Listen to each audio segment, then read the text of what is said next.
Tom, so great to have you here. Thanks, buddy. It's great to be here. You know, you were just explaining to me that your career has gotten to the point where you can be as late as you want to now, and that's great. Exactly. I heard what time you wanted me here, and I said, "Fuck that." And yeah, I came that's later. That's a great way to live, though. I really do. Yeah. Yeah. I mean, I try to be an asshole as often as I can. To it's as many working. People. Oh, it's so good. Yeah. But you and I were just talking, walking over. Things are really at the right progression. Working for you, you know, you haven't had that spin your whole life over thing yet, right? Right. No, yeah, no. Things have gotten progressively better over the last few years, and I'm not an addict yet, right? So that's good. Yeah. Well, I think when it happens for some people young, you can understand why they would be an addict. Dude, I totally understand. I remember when I got I booked a Subway commercial campaign with Jared, the molester. And, the molester. Yeah. I mean, that's the nicest thing you can say about him. I saw the charges. Right. And so we shot some commercials, and they're like, "You're gonna be so recognized from these commercials because we're gonna shoot 10 to start, and you're gonna be like as recognizable as Jared." And I was like, "Yeah, but." Like for Subway, you know, but then the money was like, it was really crazy too. But I was 25, and I remember right away being like, first I'll get a Porsche, and then we'll see what's left, you know. And it didn't pan out. Like they fired the marketing the ad agency, so then they killed the ad. And I remember my wife being like I was bummed at first because it was such an opportunity that went away. And she goes, "Yeah, but you'd just be known as a guy that does Subway commercials. Don't you think it is better that it goes away and maybe something else will pan out for you?" Yeah. And it did, but it just took, 10 years. Another 10 years to get to the point where if it was you and Jarrett, you would be riding around together. Oh, man. Hey, everybody, you're holding up sandwiches. Yeah. Where you go. Am I right? The turkey? It's fucking... Dude, here's the thing, too, is that the reason that they hired me is because Jared could only plug healthy subs. So they're like, "What about the meatball sub?" And they're like, this way you get Segura, and they're like, "These are good too." And that's why I was hired. I don't care about healthy. In the campaign, I was his brother. His brother? Yeah. I was his brother, Jerome. and when I told one of the ad reps, I was like, "Don't you think that's like kind of a, it kind of sounds like a black dude's name?" And they were like, "You know what? We talked about it, and you're right. And so your new name is Jermaine." And that wasn't a joke. I was like, "That's blacker than shit. Like that's so black." Yeah. And they're like, "That's who Jackson you are." 5 black. That's so how black. That's how black you are at that point. Yeah, man. And that's weird. I have his phone number in my phone. Yeah. Jared's. Yeah. And when we shot, I remember they were like, "Hey, Jared, like he has a friend that would tail along," and they were like, he was like, "I heard the ad guys talking about that you're gaining weight." And he was like, "Fuck that shit, man. I'm not gaining weight." And there was like all this behind the scenes, like they always watched his weight. And then he goes, "Hey, do you want to hang out tonight?" This is after we shot the first commercial, and I go, "All right." And he goes, "Cool, let's get a pizza." Yeah, we had a pizza. He never sent you an email and said like, "Download this." No. It's awesome. No. There's a couple of comics that have sent me questionable stuff, right? But nothing quite like that. No. But isn't that weird? Like when that shit must have went south, you're like, "Fuck." Yes. There's plenty of pictures with me with him. Dude, it all came. What also just came to mind, like, man, like, what if that thing had gone? Like now, I would be like this vaguely known guy from Subway commercials who's pretty close with Jared the molester. Yeah. And there definitely would be like hundreds of emails between us by now. Sure. Where he would have like inched into it like, 20-year-olds are hot, right? And I'd be like, "Yeah." And then he'd be like, "What about 19? I'd be like, "Okay." Just keep working his way down. Yeah. Like, so finally, 11, right? I mean, I'd be like, "I don't know. I can see how they'll be pretty one day, I guess." So, woo, got out of that. Got out of that, yeah. Nice. Nice. But that is the funny thing too about this business. I was just talking to somebody today. They're like, we don't know what it's going to be, because I remember when you told me that your special was going on Netflix. I'm like, oh, is that a good idea? You know what I mean? At the time, I wasn't sure. I mean, you know, I met with their entire department this week, the entire specials and comedy department, and they had me come in and sit like this with the department watching and talking about just, you know, basically to share with some of them who've never met comedians what it's like, and the whole idea of putting together a special. And I was telling them that when the first one was shot, it was in specials, there's originals and there's licensed specials. So the first one was shot by New Wave, and then I remember calling my manager, like, what are we gonna do with it? Well, we're gonna shop it now. So they send it to everybody. They send it to Showtime, Comedy Central, HBO, Netflix, and so on. So the first thing was that Comedy Central was like, hey, we like it, but how are we supposed to market it? Like, what's the theme? And I was like, funny jokes? I don't know. Like, and they're like, but there's no like theme to it. And I was like, are you serious? Right? Like, it felt like that was just like the way to say no. Like that was the how you can pass on it. And I was like, okay. And then it was like through, you know, the next one, they were like, hey, so Netflix will take it. And then the whole thing was like, you know, I guess that's not that bad. Yeah. That was the perspective then, that well, you know, hey, some people have Netflix, like stuff like that. Yeah. And now it's like the most, like if you're a comedian, it's everything. It's the most desirable place. I just talked last night to Joe Rogan, and his special came out like a week ago, and he goes, by far 1,000 times more feedback than I've ever gotten on anything I've ever done. He goes, I cannot believe the response. And it's, I mean, it all makes sense. There's 100 million plus people with it now. Yeah. That's their platform, and they can watch it whenever they want. Well, yeah, and when you go to, it's sitting there. It's like literally, like I just had some friends that had some stuff on some of the other platforms. It came out that night. Who knows what happened to it after that? But yours is sitting on the front page. Right. You know, it's amazing. And people see it over and over and over. And when I saw Ali Wong's on there, it's tremendous. It's unbelievable. Yeah.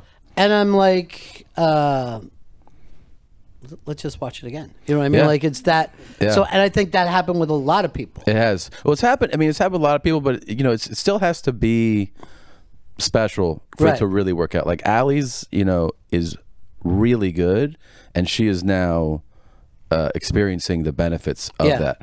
Like she's selling out, adding shows, theaters, but it's really good. And then audience found it, because I also get hit up by guys who have specials on there. They're like, hey, it went up, so like when does shit start to pop off? And I'm like, I don't know, man, you just gotta see what happens, you know. Well, you know, I saw Ali right after she had the baby, then she came east, and like I thought that special was so good, I got on a train, went down to DC, did this here, and she's like, you know, she's still walking around with the thing to drain your breasts. What is that called? Like that?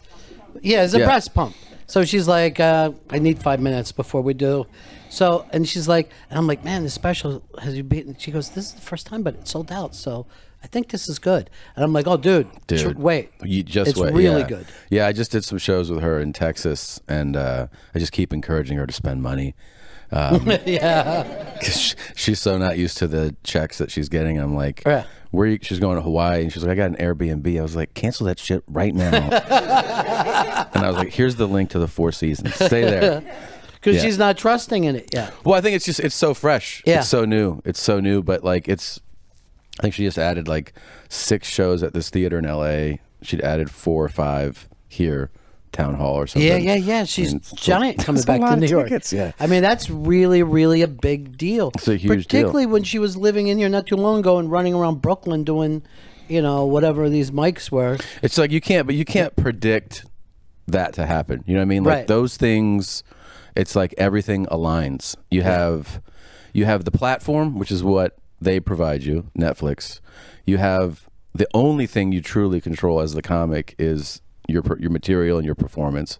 She did that, and then it's like the universe, the culture. It just hits. It comes out at the right time, and the right people find it, and it goes like, hey, this is gonna pop off. So and when it doesn't, you just get back to work. That's all you can do. Yeah, that's all you can. It's all you can do. It's like so, one comic told me, you know, he goes, I haven't really experienced that much fanfare since this Netflix special came out. And I go, yeah, but you know, he goes, I saw, you know, a bunch of people like shitting on it and hating on it. And I go, yeah, but those guys, so now you like those guys will not come to your show. But the cool thing is that there's people that saw it that will. So you gain something. Right. Somebody out there became a fan because of it. And all you can do is just keep doing what you do. You know, there's no other option, or quit, you know? So you just got to keep moving forward. See, that's the thing about you. It's like, I don't ever catch you being ambitious. I never catch you being nervous about your career. Is there a part of you that's thinking on the business side of things, or you just let it happen if it happens? No, I think about it a lot. Yeah. I think about it a lot. And I mean, I think I'm just aware of the things that I control. Right. You know? So like I control making sure that we have a podcast that's up and ready to go. And, you know, I talk to the ad agents, and I know that the material that we're going to break down in the like I control that. I control getting up, doing spots, being smart about going back to certain markets with, you know, I always try to be like, well, no, I was in Denver with this stuff, so I'm not going to go back until it's all new. I can, you know, I think about things like that, think about development stuff with, you know, meeting with writers. But as far as like, I think comics get worked up about things that are out of their control. You know? Yeah, sure. So you go like, dude, that's just, you know, you can't control that part. Just let it go. So you like the business side of the business, but I love it. Yeah. Yeah. But you're not going to sit around and fret why somebody else got something that you didn't do. It just doesn't seem to be in you. You have to stop looking at that merit based. Yeah. That's what comedians do.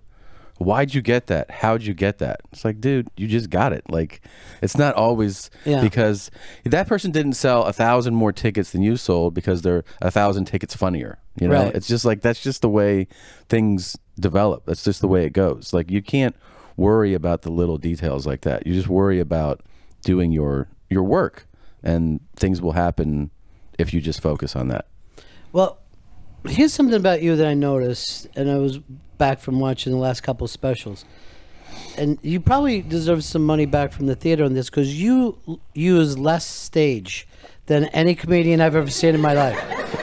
I'm like, there's a lot more stage there, Tom, that you were paying for.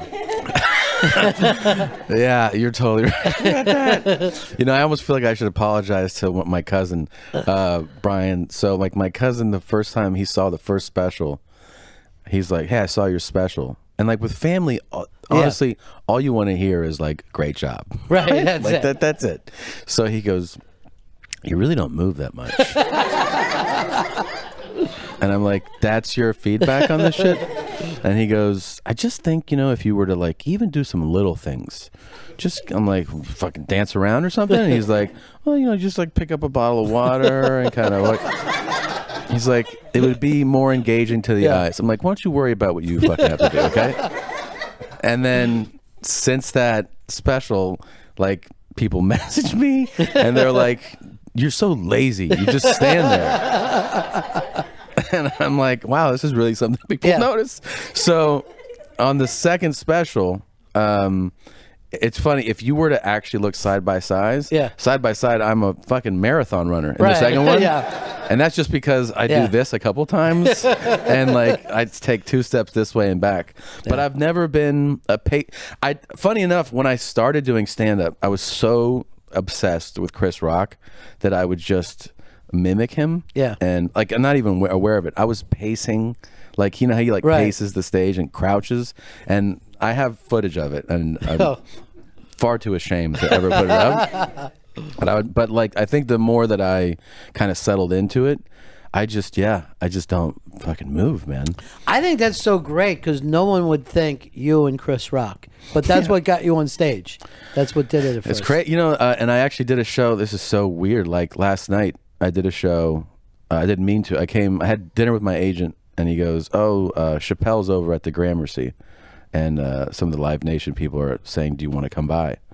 And we finished dinner. It's pretty late, and I go, "It's like 11:45, man. Is it still time to go?" He's like, "Oh, the show just started." I was like, "All right." So we go back there.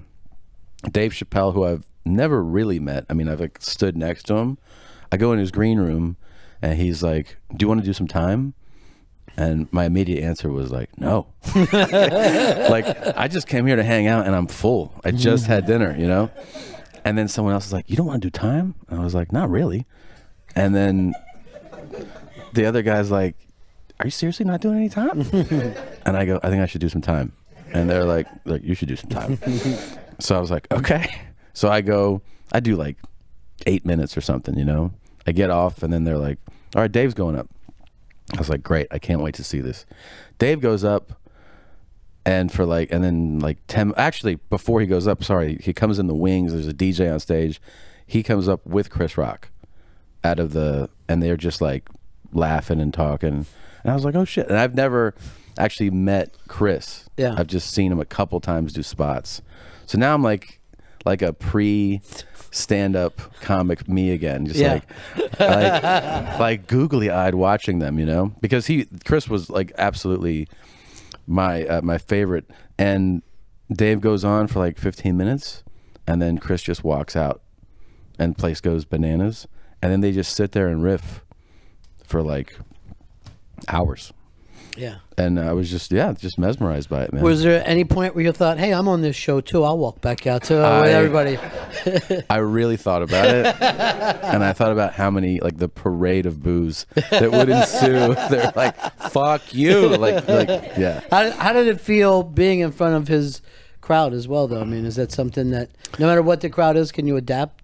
Yeah, I think so. I mean, like, look, when I walked out, the MC goes, he goes, "We have a special treat right now," and the crowd was like, "Oh shit!" and then he announced me, and it was such a mediocre response. Sure. And I just walked out, and I go, "I'm thrilled to disappoint you," and they were like, "That's funny." Yeah, because you just did. So yeah. But that's like the amazing thing about comedy is it's all put into one genre. You know, there's no point that you would go to a Jay-Z show and someone say, "Hey, Ted Nugent's going to do 5 minutes." Yeah. Not that you're the Ted Nugent, and I took it the wrong way.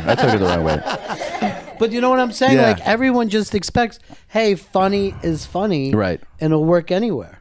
Yeah, and it does. I think there are those. You find them when you do a lot of road work like I do, and you have a variety of material. There are bits and jokes that basically translate everywhere. Right. And then there's ones that don't.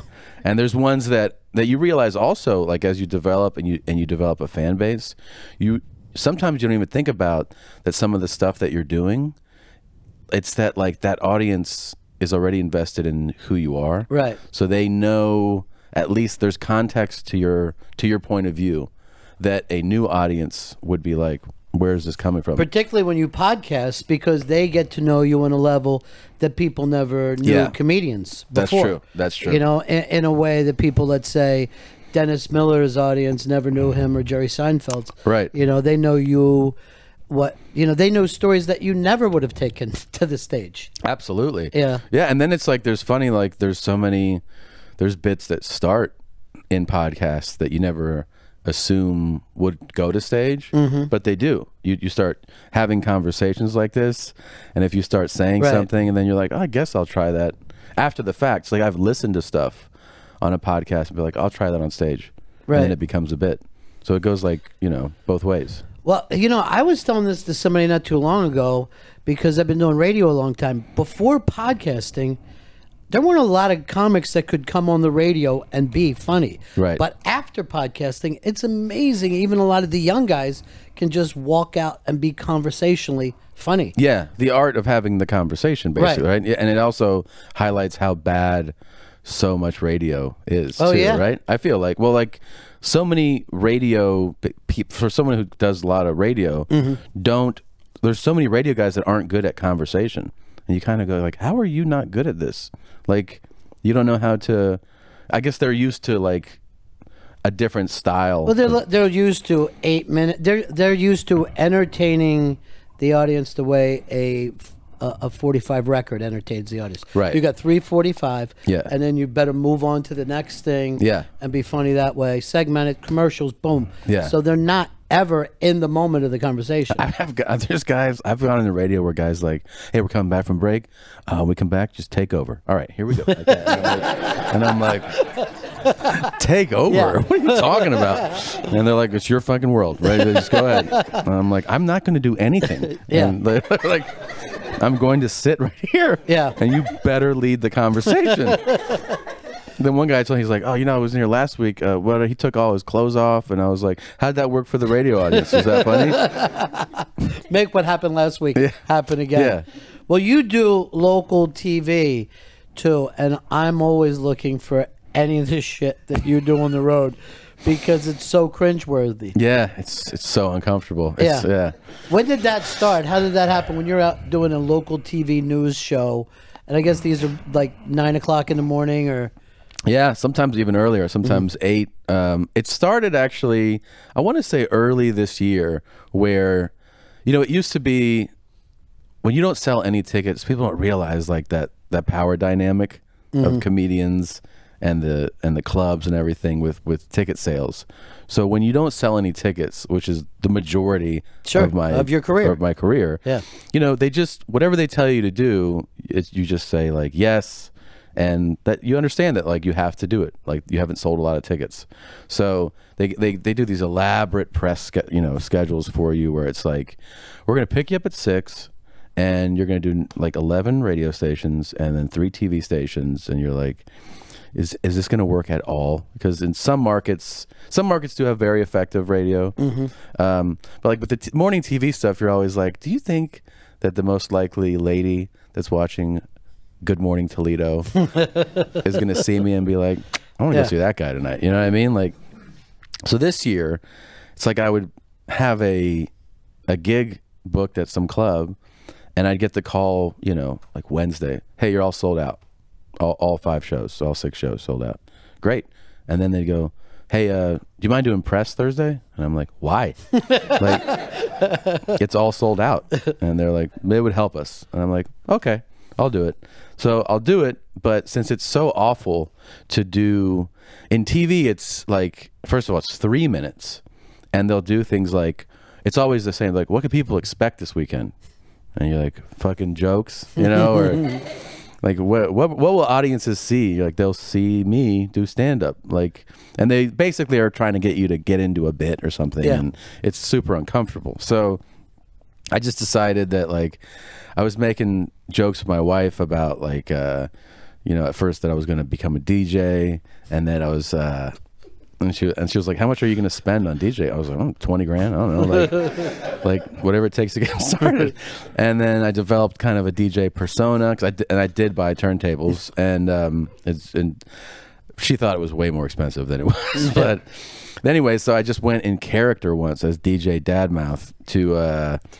And I walked in, and you should see, like, when you do like local news in Des Moines, and you walk in, I would walk in with like a fake mink fur and a big dookie rope, gold chain, sunglasses, fake diamond earrings. All the staff, they're like, oh, this is exciting. Like, who is this guy? You know, they think Jay-Z walked in. And then so I would walk in, they're like, we're so excited to see, like, I don't know who you are, but this is going to be good. I can tell because you dress like a maniac. So.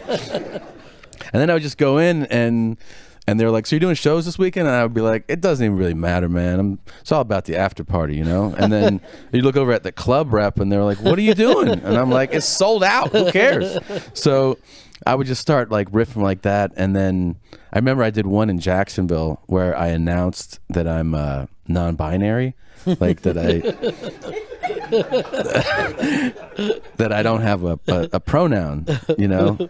Like he or her or she, that I'm astral gender, which is like a gender from outer space. And the lady went like, ugh, like she made like a grossed out face. She was like, and she was like, well, that'll be it. Like she wrapped it up.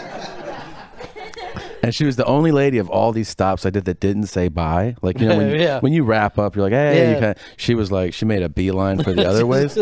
And she called the club rep later and she was like, that guy was really weird and made me really uncomfortable. But when you are in a bit that you know is going to work once it goes viral, but isn't working in that moment, in that room, how do you not just go, honey, I'm just joking a little bit? It's hard to. I mean, honestly, sometimes, you know, the hardest part is that it's early. Yeah. And so sometimes, like, there's ones that I've done that I watched later. I'm like, oh, like, I forgot to commit because I was so tired. Like, I went in there with the idea, and then I was like, yeah, whatever. And then I'm like, it's like 5 o'clock in the morning for me because I'm flying from the West Coast. Yeah. So I'll just like later on be like, I forgot to like sell that. you just put the shit on and sat in there. I'm DJ Dan Brown. Yeah. Well, these things are hilarious, though. They're so strange. They're so strange, yeah. But that's something that you love, DJs, right? I mean, you grew up loving it. Yeah, I love hip hop. I love it, man. I met Cypher Sounds last night at the Chappelle show, and I love the music. You know, the whole reason that I bought those, you know, turntables was just like a absolute just, you know, infatuation with that music and culture, and I just wanted to have something to as like a silly hobby. Right. I mean, the clothes and everything became something to play with these people, but at home I just do it just to have fun, just to goof off, you know. Well, you're a kid. When you were growing up, you were moving all over, right? Everywhere, yeah. So music is one of the things that it's this, you know, you can hold on to that. Yeah, during that, you that's know? True. I talk about this sometimes with musicians.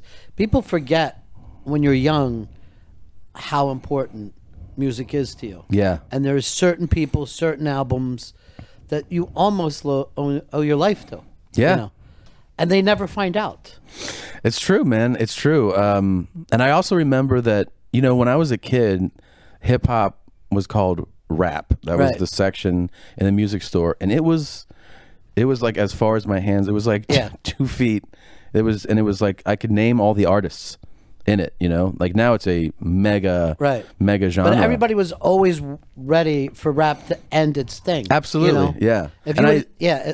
I think I had also part of like kind of a feeling of, oh, I'm into this thing that not as many people are into, because all my friends, you know, depending on the city that I was living in, would be like, that was the time when they were listening to like Def Leppard and Motley Crue, and I was like, what about the Fat Boys and Run DMC? Yeah, you know, and that was like my Eric B and Rakim and EPMD. Those were the tapes that I would buy because it was tapes, and then just wear them out, just flip them over, wear them out. So when you're moving and you go to a school and you find out there's nobody that's kind of into that same groove with you, that's just something that you keep at home to not be the weird kid at school. Yeah. And I did feel it did at the time. It's silly to say now when you think about how big, and there's probably a lot of kids that kind of identify it with the same way. It did feel like I felt like I was weird in some sense for liking that music, like for pulling out like Digital Underground, and then they're listening to, you know, whatever, Metallica or something. Yeah, absolutely. I felt like it was I did a talent show in 5th grade where I did a Young MC song. This was the first real DJ Dadmouth that ever happened. I did it in drag. Way to fit in the new talent. Yeah. How'd it get over? It crushed. Yeah. It really killed. I mean, but I was, you know, I was really selling the I had a skirt and everything. Yeah. So when that stuff happens too, when you're a kid, when you're like, hey, I can get up in front of people and get that stays in the back of your head too, definitely. as well. Yeah. When you like get like big laughs, something like that, or even sometimes, you know, like riffing with just your group of friends, but like you really go on a roll, you know, where like where they're doubled over, like really laughing. That I think every comic experienced that at some point where they were like, oh, you feel more unique in that regard. Sure. You know, you go like, oh, there's something there. Well, that's the thing is that what you're talking about is something that teachers or parents will look at and go, what a waste of time. Break these kids up. This looks like trouble starting. It's not like if you're playing an instrument where an adult can look over and go, oh, Jesus, this kid's got something. Right. But there are funny kids that just hang out. Yeah. You know? Yeah, and I remember, and you remember the other kids too. You're like, yeah. You go, that kid was really, really funny. I know. Yeah. I went home for a funeral not too long ago, and I saw these dudes that I grew up with. They were like, hey, man, you're still doing it. I'm like, somebody should have grabbed us when we were younger. I'm like, I think you guys were funnier than most people I've ever met. Yeah. Who make a living doing that. Yeah. But, you know, you don't start a band when, like, there's not like, oh, 3 of us will go on and do things. That's very rare. Just one guy just tends to go off and go, I'm going to try this. Yeah, exactly. I mean, and I remember encouraging a guy too. Yeah. Did you ever do that? Like, I encouraged one guy when I first moved to LA. I was like, you got to do this. You got to, like, you can do this. You're that funny. And he was like, no. Like, I think it was the lack of security. Sure. Which is a big part of it. Yes, no sane person would give in to that at all. You realize how crazy it is to do later. You know? Oh, yeah. When you find out that you're 800 miles away from your home base and someone stiffed you on a check or whatever. Yeah. And you're just like, why does anyone do this? Or how many times I went so broke. This neighborhood that we lived in, it was so funny. I met with this, I was talking to a cop about this idea basically that involves police, and then we were talking about living in LA, and I go, yeah, I've lived in a bunch of different neighborhoods. And he was like, well, you know, I used to be I was the head of, or a sergeant in the Rampart division. And I go, I live there. And he goes, what? And I go, I live there. He goes, where? I go, right between Rampart and Alvarado. He goes, Jesus, that's fucking terrible, man. He goes, why did you live there? I was like, because I'm a comedian, and that was like where we could afford. Right, it was a smart move at the time. I was like, I mean, in retrospect, we probably could have gotten an apartment in a much safer neighborhood for the same money. Yeah. But we were also like, okay, we'll just live here. So that's where we lived, man. And there was like, I told him the funny thing was like when I moved from there, we lived in that neighborhood for like a year, Christina and I. And when we moved, I got a call from my car insurance company that our car insurance went down like $2,000. And I was like, why? And they're like, because you moved from the carjacking capital of Los Angeles. Yeah. So now you don't have to pay as high a premium. I think it's great that it's one thing to put yourself there, but you're like, oh, and Christine will be there too. Yeah. We're fine here. Yeah. You guys are so funny together, which I think it's a big part of why people come to you, to your shows and stuff, because from that podcast you could see the way you guys relate to each other. Sometimes it even goes beyond comedy. You know what I mean? It makes people feel good. Yeah. I feel like in a way it kind of, people have told me it's like a throwback to like the way old television shows used to feel like familial. You know, you'd feel like, oh, you feel comfortable because you know these people on the show and you know their world, and that's what our podcast can be like, an escape for like they know these two people, they kind of know what the relationship is in their world, and it feels like you're stepping into it for exactly. It's the way we feel like, oh, these are the friends I should have. I'm living somewhere else. Yeah, I'm with tighter people or more conservative or weirder, but here are these two people that just kind of see the world. Even when you guys disagree, it's kind of fun. Yeah, it's kind of fun. It's the most fun thing that we've always said that we've ever done. Like it's the thing we look forward to doing the most, and we're just lucky. We feel like that there's been an audience that's grown with it now. Yeah, and now it's its own thing. Like it has such a solid fan base, which like we feel so grateful for. But it's just been like this. It's crazy when you have something like that happen when you're just being yourself. Right. Like we're not doing anything over and you know what I mean? Over and above. If you were writing sketches and shit, it probably, you know. Oh yeah. What are these two desperate people after? Yeah, like another comic told me, he goes, so like when do you write the jokes for it? And I was like, what? And he goes, like, do you write all the jokes that you say? I'm like, no. Like, we're just talking, and then whatever. what do you do? And he's like, we write and then we rewrite so that they're, I mean, that's just one approach to it. But I was like, you're basically just popping in.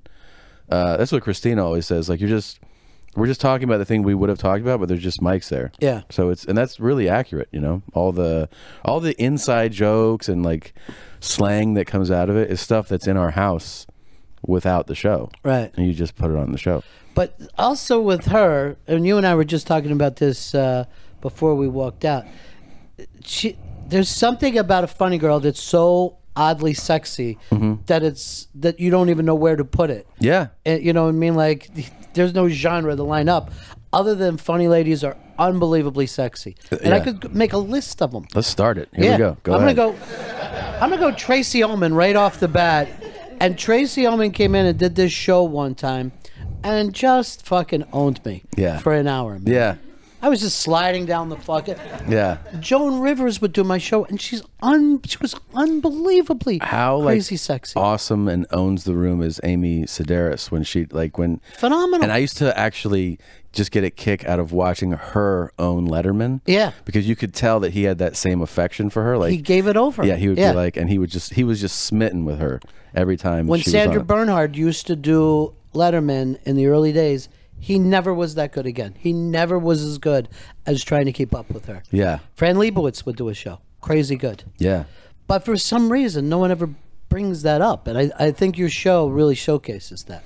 Yeah, she's amazing, man. Yeah. And it's cool. Like, I feel like, you know, I get to do this thing with like the person I love, and it's just a wonderful thing. But she's also so funny and keeps getting funnier. So like I enjoy her not just as a partner and stuff, but I keep laughing more and more at like her wit and her, you know, her jokes. She's just funny. Because that's how you met her, right? Yeah, man. Yeah. I met her at the Cat Club.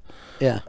The old rock, it was like a metal rock bar years ago. And a rocker owned it. Yeah. A guitar player owned it in LA, and they used to do like these, you know, like 30 people shows, and I went there, and she's wearing fishnets, wearing like knee-high boots, smoking. She's like, "Who the fuck are you?" Like, really, like, and she was way too cool to be, you know what I mean? And I was nice. I was a gentleman, right? You know? And then she had a boyfriend, so it wasn't even on the table. So it started as a three-way. The first night you guys were together. And then as soon as I found out they broke up, I swooped in and I took that shit. Yeah. That's literally passive aggressive, what he's describing right there. I grabbed her pussy and I fucking rolled her. Isn't that odd that that's a punchline and that's just a touchstone for all of us now? I wonder if that'll stay years from now. We'll just like, oh yeah, back at 16 we used to grab the pussy. Remember guys? Those were different times. I know. It's like people are saying like grab life by the pussy. Yeah. And like it really has become part of the lexicon. Yeah. Yeah.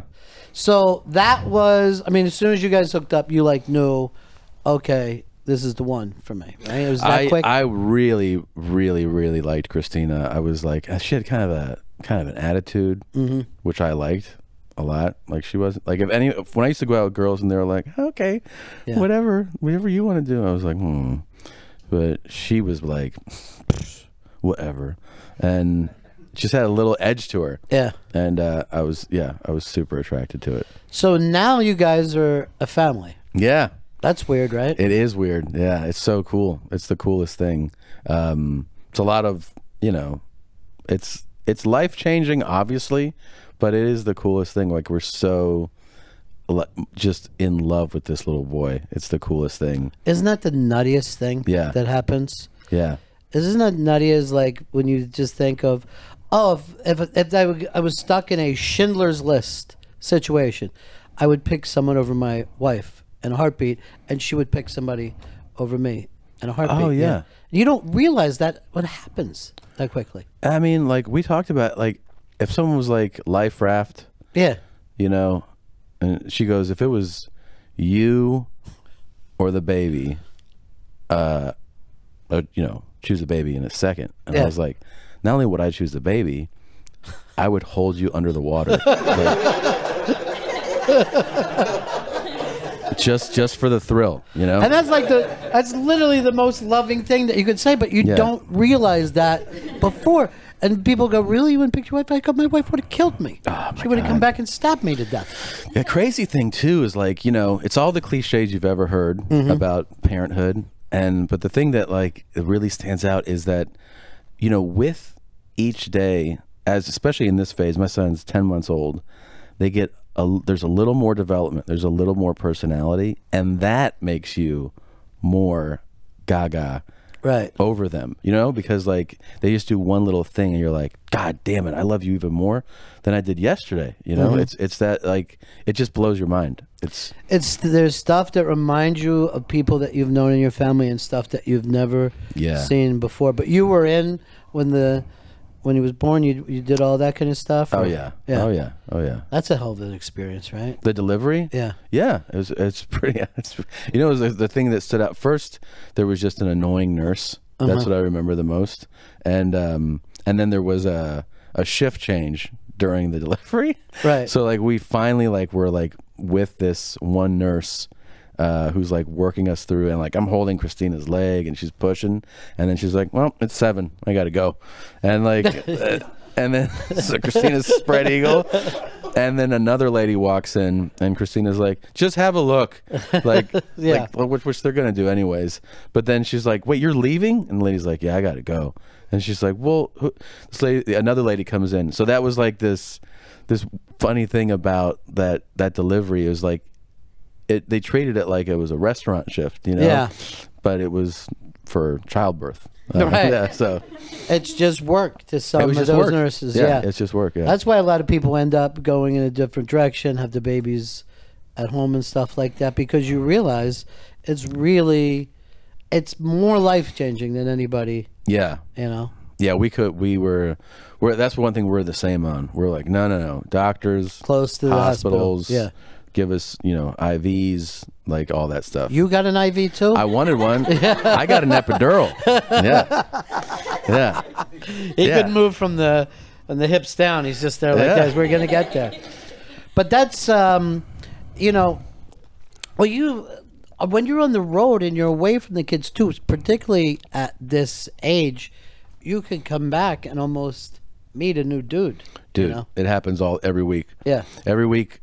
His face looks different when I get home, and he actually does do certain things that he didn't do, like little things. But like they have these sound books, you know, you show kids like, oh, here's a cow, here's a dog, and you try to get him to push the button, and he just looks at them. And then she FaceTimed me yesterday. Oh, he just pushed the button. So you miss stuff like that. You miss pushing the button. You miss pushing the button. Yeah. I wanted to see the fucking button push. Sure, I understand. But that's what happens. That's the gift. But also, you know, we were talking about ambition earlier, and you do get oddly more ambitious almost immediately when you're dad. You're just like, wait, maybe I can do one more. If you want motivation, yeah, have a kid. Right. I mean, writing more, pitching ideas. I mean, I'm working on a couple projects right now. I mean, that you wouldn't have, but probably before. I mean, you know, I don't know if I wouldn't have, but I think you have a different sense of focus, because you do realize for the first time it's not just you. Like when it's just you kind of you feel like, oh man, I was like just a selfish, not like in an insulting way, but you're like, I'm the only thing that's on my mind. Yeah. Right. And then you have a wife, and you go like, okay, but when you have a kid, you realize that the whole picture changes. So you work in a more, I think, focused way. Isn't that and that's something that you should probably tell young comedians. Hey, get some real responsibilities. Get a fucking mortgage. See how hard you work at this. See if you feel like writing tomorrow. Yeah. You know? Yeah. I know. Like we talk about it. I talk about it with friends that like the older you get and those responsibilities come through, you really realize that you didn't work hard when you think you did. Right. You know? You work hard once you have people counting on you. See, the other thing too is because you and Christina, it is somewhat of a family business. Yeah. So the kid is not just born into a family, but into a show. This kid is really a show baby. You know? Yeah. That's strange. It is strange. Yeah. And we make a big focus into not like some of my friends. Kreischer. All right, Bert. Like he puts, you know, like pictures of his children. Yeah. But not just him. A lot of guys do this. But then there's other people that like we go like, no, like I feel like we owe him that to not be like, oh, here's 100,000 people to look at you that don't know you and to like or comment on you. Like I feel like it's rude, to do. The baby got a downvote. Yeah, is, the society that we live in right now. Yeah, I mean, I couldn't feel comfortable doing that, man. But you know, when you grow up, like if your dad is a fisherman, you're probably going to fish. If you know, man, I hope we do a good job in getting him not to do this. Right. There's something that you love him enough that he's just not needy enough to want to do this. Yeah, yeah. It's like what? Yeah, because we talk about, you know, our own reasons for going into this. Like, what was that need to have that approval? Right. You know, and I can tie mine into, you know, moving a lot and feeling like, you know, kind of ignored over my siblings and, you know, having like checked out conversations with parents and you go like, oh, maybe that's what fed into the psyche to want to be an entertainer basically. And so you go like, oh man, I'm gonna try to do those things really well so that, well, just to do them well, but then hopefully he's like, I love banking. Yeah, right. Yeah, like your big shock is finding out he's secretly doing open mic nights. Oh my God.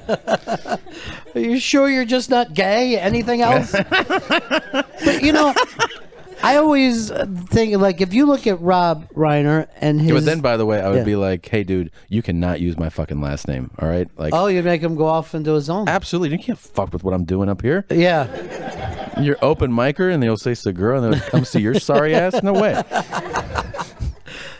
But I was thinking Rob Reiner, his dad, of course, Carl Reiner. Yeah. Rob, as a little kid, got to see the funniest people of that time.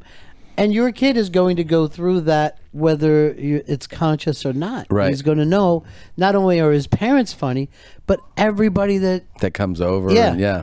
I know. And the other thing I think about is, you know, when I hear my parents tell stories, it's always from memory of like this and that. There's a picture or something. My kid is going to have, by the time he's older, probably like 1,000 hours of video footage of his parents having conversations, and conversations like who his dad wants to fill up and seal shut with cum, and like, and then his mom being like, you know, whose dick I'd like to suck. It's like when we do like crazy bits like that, and also just to see like what my parents really talk like, because you always have that thing where you go like, you don't know what that relationship's really like. And even though when we do this show, we're aware that we're on a show, I think there's a lot of genuine moments, you know? And I think it's going to be so unique for a kid to be able to actually see his parents have hours of back and forth conversation. I mean, I know I'd be fascinated by it if that existed, where I could watch my parents, you know? I hadn't once thought of this, because even if it's just one parent doing it, you're like, oh, that's dad, he's performing. Right. But when it's your mom and dad together, that thing is just too strong. Yeah. That's them. That's your folks. That's your folks, yeah. Yeah. Man, he's going to need a lot of help, a lot of therapy for that kid. I mean, he's going to be fucked up. Yeah. I mean, completely, you know. We always talk about how he's just going to be like, none of your fucking jokes are funny. You guys suck. Like, and we're like, hopefully he'll just be able to roll with the bit and be just like, I'll tell you who I'd fuck. And she's at school right now, and I know she's a teacher, but she's just amazing. But the chances are that'll be the survival thing that he goes for that. That's true. But the beautiful thing is, just let him, whatever direction. That's the thing about, if you ever look back, for me, at parenting, just like, let them go off and do some of these things. Let them, you know, who knows what's going to happen? Who knows? We could have a show together. Yeah. Yeah. You could end up, or being pushed out. Yeah. But, but yeah, you could end up where it's just three of you doing a show one day. That would be hilarious, man. Yeah. I know. It would be so funny, and by that time, you know, it'll be easy to do for anyway. So he'll be sitting in the back seat, and like a little fake car seat. The car will be driving itself. He's just doing like, I'm going to pick up a 20-minute riff right here. Just go with it. I mean, that's the thing about this, that when you started, there's no way you could understand that podcasting would be a thing that was real. No. And that was been as effective for your career as anything. So what's next? What is coming that we can't even imagine right now? You know, everything is to a degree oversaturated, which means that I feel like in the case of oversaturation, the best of do stand out, right? Because there's just so much. And then that's always means that it's like on the brink of something new kicking off as well, you know? Right. So I feel like, not that this is totally new, but I feel like video-wise, that hasn't been tapped into as hard, actually seeing, because like podcasts, even though people stream them video or show a YouTube, it's still like an audio medium. Sure, you're doing it while you're doing something else. Yeah, but I feel like that, you know, the on-demand aspect, video, the fact that video producing is cheap and video editing can be done cheap, I just feel like there's some aspect of that will take off, where people will be creating, like you see obviously mini versions of it with like Vine, Instagram, but I feel like, you know, it's so cheap now to be able to put together a video, a show. You can do it. It's on every, like, you see how many TV shows are out there now, and that now it's on like Amazon makes shows, and it's like, I just feel like that will trickle down to people doing that themselves. They won't even be looking for Amazon or Hulu or Netflix to do it. They'll just do it themselves. And I think comedians are going to do that a lot. Just everybody is going to be in a video TV show. Yeah. Almost all the time. Yeah. You know, that you'll just be on a plane with people. Like, here we go. Here we fucking go. It's all virtual reality. And just like, okay. Each one of these people here will have their own show. Yeah. And part of their shows, they're watching our dumbasses. Yeah. It's just, like everyone here is going to be holding their camera up. Yeah. The camera will just be in their eyes somehow. Yeah. That's the weird thing about it, you know? Yeah. Because people look back on these phones that we think are so advanced and go, oh my God. They'll be like the way that our kids look at phone booths. And go, was that a thing? An iPhone? Yeah. Yeah. And the iPhone will be like, you could touch it. Yeah. And then it would do what you wanted. And they'd be like, like, all you got to do is wink at it now. Right. And like, just think of something and it happens. Yeah. But like we said, it wasn't that long ago that when you got Netflix, I'm like, I don't know. Like if someone tells me they have a show that, because I grew up with where I think the shows are supposed to be. Yeah. You know what I mean? Well, it's also, and like when you think about viewership numbers, do you ever like watch, you know, 20 years ago, there were multiple shows that would get like 10 and 15 and 20 million viewers and more, you know, because limited number of shows. Now there's so many networks, so many shows like we're talking about, that it's like they consider like 500,000 is like a victory. They're like, great, yeah, that's great, man. But I had Alan Alda on this show once. I mean, and the last MASH that they did, 125 million people watched it. And you're just like, and it's just a show. You know what I mean? It's not like it was 9/11 or something. Right. You know? Like something like that could get giant, everybody paying attention. But just to have the end of a show now, no, it's nowhere near that kind of. So that trend is going to increase still, because it's going to grow even more, which means eyeballs again. Like there's just too many options. Still, there will be a Big Bang. I think they get like 20 million, but like after that, it's a steep drop off, man. It's a steep drop off. And that, I think, even shows like that, I think, are watched by older people who grew up where it's, you know, Monday at 8, my show is on. Yeah. You know what I mean? Like, when you do your podcast, you just put it out there and it's getting hit at all different times. It's getting hit at all different times, and I don't even see really what happened until the next week. Right. Like that's when I check in, because I do the next one. The next one goes up, so you see how the last week tracked, and then that's basically it. But yeah, I mean, it's an incredible the consumption world. Everything is, you know. Like, I was telling the Netflix people like that. It's funny when you put out a special, the day of you'll get like 500 messages that say like, when's the next one? And you're like, Jesus, like, yeah. Do you know how long this took to put together? Yeah. But that's more indicative of today's culture of like entertainment now. It's like, you know, when you do a YouTube vlog, all the most popular ones with the most subscribers, they have a daily schedule. They make a vlog, you know, a video today, and then tomorrow the same thing. And so that your consumers are like, oh, I'm back for more.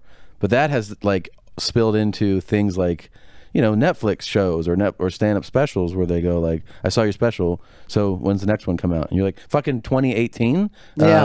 I don't know, a while from now? Yeah. It's not going to be tomorrow because of the way that stand-up specials are built, you know? But also when people look at you, you look like you're just thinking of it and saying it. And right. that's a problem of a good stand-up because you don't see how hard it is to get to that point. Oh, yeah. And like how you may have said that bit for 6 months one way and you still didn't have it figured out, and then one night you tried something and it clicked and you're like, yeah, that took me half a year to get to that point, you know, for that one bit. And that's how bits really develop. Sure. You know? So it's just or sometimes you even think they're done, but then something gets tagged and you're like, okay, no, that's 10 times more. It gets I always feel like that happens on the nights when you're like not really there almost. Yeah. You know, you're like, oh, whatever, there's 20 people at this show. So instead of like doing the bit the way you do it, your mind goes off in a different way and you say something different, and then you're like, oh shit. Yeah, right. I should have thought of this a while ago. Because you were awake again, because something wasn't working and you go off autopilot. Or maybe the audience goes off autopilot, you know? It always amazes me that people go, this is the way you're supposed to react to jokes too. Like the people were like, yes, pop, pop, yeah, pop, pop, ah. Like little babies when I watch. Have you seen have you seen comics just like yell at audience before for that? I did this Vegas gig once where this guy was like, that is where you laugh. And the audience still was like, he's like, I've been doing this for years. Then people always laugh right there. And I was like, that's why they're not laughing. Because you've never changed it. Yes, it starts to deteriorate there in front of you. Do you, if you look at this, do you think where you want to be in 5 years, or you just play it out as it's going? I mean, yeah, I think about it, you know. I mean, I think, you know, I'd be lying if I said I don't want to have continue on this path and hope that it works out, have success. But again, I don't feel like that thing where like I don't think you force stuff like that. Right. It comes together. So I think I'll be more focused just on what I'm doing, and I hope that like one of the, you know, development show things works out for me. I hope to do another special next year, and I hope I can keep on that path of kind of doing them every few years. And if it goes well for me, I'll be very thankful, but I don't think I can force it, you know. I think it's also interesting how when people just accept when you get to the next level successfully. You know what I mean? Like, I even think when I thought of you, I thought, okay, here he is. Oh, no, he's up here. Wait, after that last one, he's here. You know what I mean? But then you just go, that's, you know. I think that's what happened with Ray Romano, is like at a certain point, something broke through and people went, oh, that's Ray. He's there. He's up there, and there's no reason for him to come down. You know what I mean? I mean, I don't know. You tell me. Isn't that what the way to do it? No, yeah. I think, you know, is to... Well, and this is something that I will say that you do really well, is wherever you are, you act like you belong there. I act, You act like you belong there. Yeah. You don't look like you sweat it. And I think that's why you were able to walk out in front of that Chappelle audience and people went, oh, there he is. Okay. Yeah, man. You know, that comes also with time and with age, with doing this a while. I feel like if you know what I mean? Like, sure. I feel like the best thing that ever happened to me is that the success I have achieved is like kind of, it's been over a long period of time. It really makes me look at like really young successful people, and I go like, wow, like, to be able to deal with that must be a thing, you know, because I don't feel like having, if I was achieving what I achieved now at like 22 3 or something, I think that'd be overwhelming. Well, you'd be dead. And we were like, hey, there's a guy. Yeah. He really could have made it. Yeah. He really could have went the long haul. But, you know, just another thing to give yourself credit for, you cannot plan gradual success any more than anything else either. Like what you did is also as much luck than if you just walked into some room. It was great for you, you know? Yeah. Dude, we're all happy for you, though. What do you think? Yeah. It's really cool when it happens to the good ones. Tom Segura, everybody. Thank you, guys. So Thanks, buddy. Thanks,